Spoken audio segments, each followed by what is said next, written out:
Okay, so the Red Gtir, where am I at? Well, last year I actually took the motor out, completely pulled everything apart off my Gtir, and I'll put a picture up now.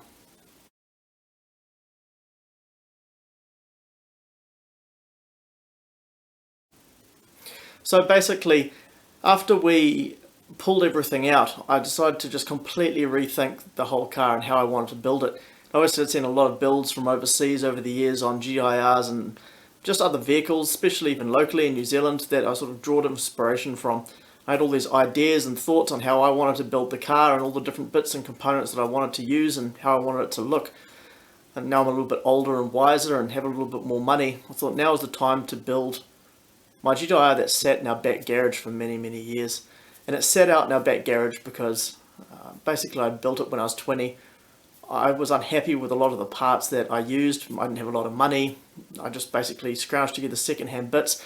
The car looked amazing. I polished everything with my own hands, painted everything with my own hands, and between myself and about 4 other very skilled people, we put the car together.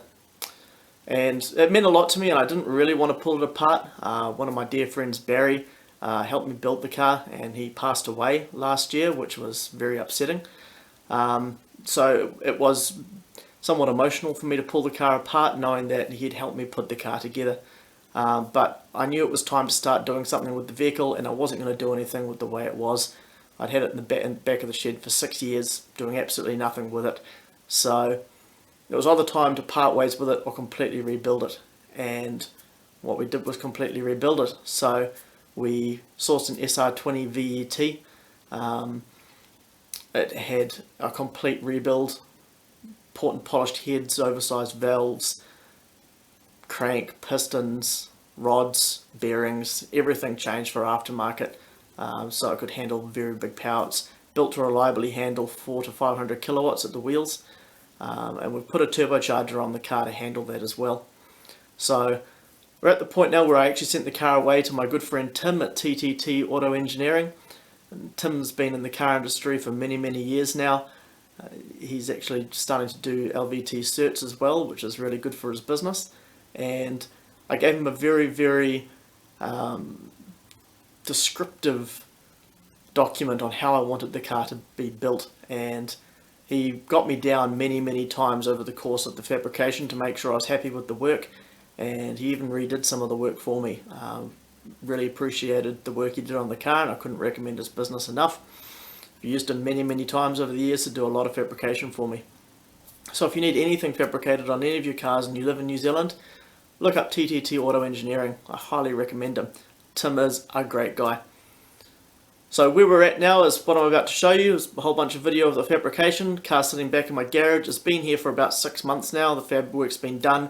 I just had to put the car to a side because we've been actually doing a lot of other cars on the property. Been doing RX-7s, GTIRs, GTRs, all sorts of bits and pieces that we've had floating through here. So I've had to put this up out of the way, but I'm probably about to get stuck back into it. So I thought we'd start the video series, and we'll also do a few more video series on other cars, but stay tuned for all of that. Anyway, I'll show you what we've accomplished so far. Okay, so where are we at? My car's come back from the Fabricators, and Tim at TTT Auto Engineering has just done an absolutely fantastic job. So I had a whole bunch of ideas that I wanted Tim to follow up on, and he was very patient with me, even redoing some of the work on the car as I came down and looked at things over a 6-month period. I can't recommend Tim enough at TT Auto Engineering. Yeah, like I said, known him for many years. He's been doing work on my GIRs for over 15 years now when he was based out of Angihanga. Now he's down in Hamilton. Yeah, I'll run you through some of the stuff that I've done. So I really wanted to run an electric power steer pump in this car, so I went and got a hold of an Astra power steer pump, and Tim mounted it on the side of the guard over here for me on the driver's side. He's made a custom catch tank to go onto the top of the unit, so we got rid of the old plastic reservoir that was there, just to tidy things up and make things look really nice. This will be a really great addition to the car, and doing that I also managed to get rid of the power steer pump that normally sits down in behind the motor. Now doing that, it freed up space for me to remove the alternator off the front. So the alternator now no longer resides at the front of the engine, it resides in behind the engine. Tim then made a custom bracket for me down the back, which I got him to design around an LS alternator, as I decided we'd probably need a bit more current to run the bigger fuel pumps, the electric power steer pump, and the aftermarket ECU that's going into the car. So we'll have a lot more power to supply the battery and the rest of the power system in the car. Tim then went about designing this custom swirl pot for me for the overflow tank setup for the radiator. So I went about designing this custom piece. I'm very happy with it, looks very nice, with the overflow being up the top attached to the strut tower. Radiator is a custom alloy one. Obviously our filler neck tank has been moved into a custom position with an HKS radiator cap. Up the top here on the left strut tower we have the oil catch tank and also the washer spray reservoir as well. Got some nice dimple finish pieces down the side. It's a very nice piece. To really appreciate what's happening underneath this beautiful exhaust manifold, we really need to take the front radiator out and show you what's happening under there. It's snaking stainless steel, 4-inch pipes, 40mm pipes, everything's just beautiful. So what I'm going to do is I'm going to take it apart and show you what's happening. Okay, so now I've got the front of the car apart. You can see a little bit more what this beautiful exhaust manifold is hiding. So we've got our 4-inch downpipe coming off the back of our Garrett turbocharger. Now that is a GT3582R Gen 2 Garrett turbocharger. I got it in twin scroll configuration as well, so we're running twin TL wastegates. And out of those twin TL wastegates are 2 stainless pipes, which then come through and merge into a 50mm pipe, which then goes down and merges back into the 4-inch downpipe underneath the car. And get all that to fit under there was a huge amount of skill, and it all just looks absolutely fantastic. I've got an intercooler piping that's all running through here as well, down and under the car, taking the intake pipe off and the radiator out just to show you that. But super impressed with that fabrication, well worth the money spent. Yeah, if you need anything done, go see Tim. Another custom piece that we had made was Tim made up custom stainless steel lines for the radiator water system to go into the back of the block. They're traditionally made of mild steel on the SR20 det and they rust out. So having them stainless steel is a great addition. They also look fantastic. And then the final piece is the custom intake manifold.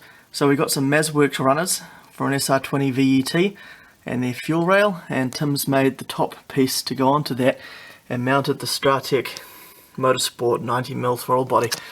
I bought one of those, thought about going e-throttle. When I actually bought it, e-throttles weren't that prevalent in motorsport.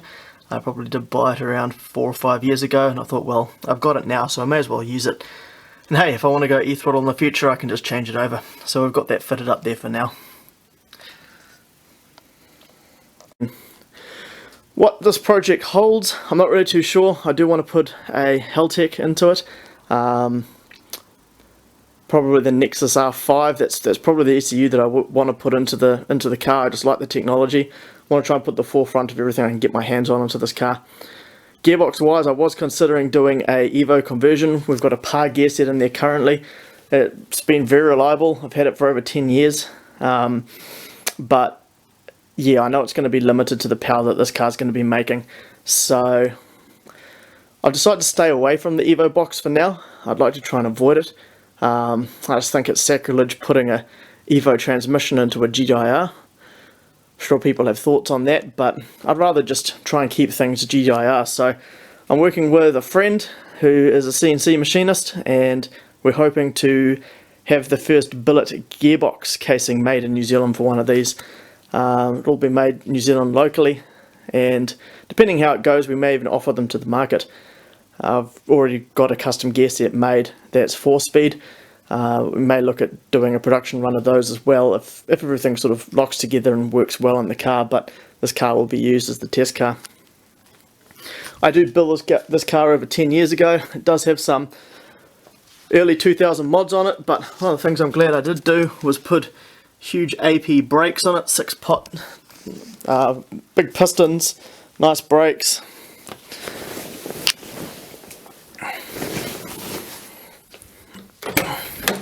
Bit of a mess inside the interior at the moment, but all custom interior, all red stitched brides. Of course the stock Pulsar floor mats, you've got to have them. Custom gauges, custom everything really. I didn't really leave anything untouched when I built this car. I spent all my paychecks and all my time and effort on this thing in my early 20s, and I just never been able to get rid of it, to be honest.